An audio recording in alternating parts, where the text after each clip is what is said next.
Candidat malheureux à l'élection présidentielle de mars 2021, Dave Mafoula n'a pas renoncé à ses ambitions de diriger le Congo.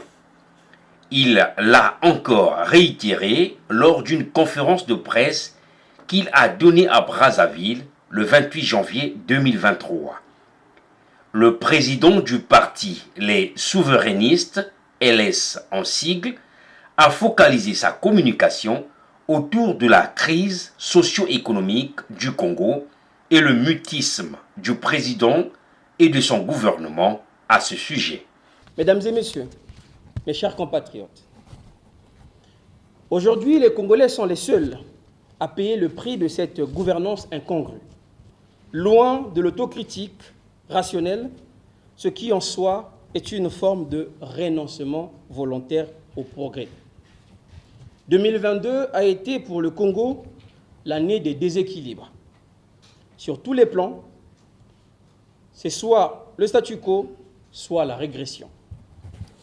Les Congolais ont le sentiment de ne plus être dirigés. Ils sont seuls, abandonnés à leur sort, s'interrogent et se questionnent sans réponse aucune. Le silence est total. Les rares et quelques fois où ils entendent la voix du Père de la Nation, c'est soit le 28 novembre, soit le 31 décembre. Triste habitude. Triste habitude quand on sait que la relation entre un chef de l'État et son peuple se trouve dans la communication régulière. Et même quand il y a des adresses à la nation, il faut encore se demander si le peuple parvient à étancher sa soif.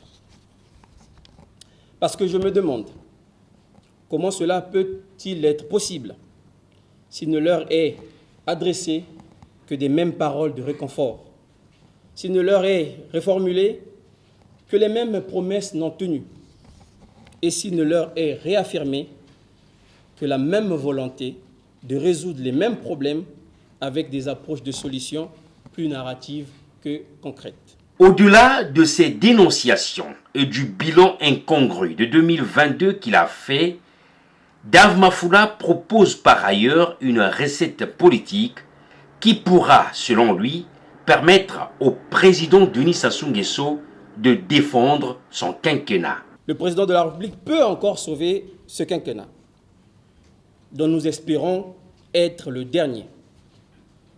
Mais il ne pourra y arriver que s'il s'arme d'audace et de courage en faisant le choix de la responsabilité et de la raison. Quant au Premier ministre, en charge de la conduite de la politique économique et sociale du pays, celui-là même qui promettait aux Congolais de conduire un gouvernement de défis et de bataille, il faut tout simplement reconnaître la faillite continuelle de lui-même et de son équipe. D'échec en échec, il ne cesse d'approfondir la crise de confiance qui perdure entre le pouvoir et les Congolais, rendant son gouvernement impuissant et impopulaire.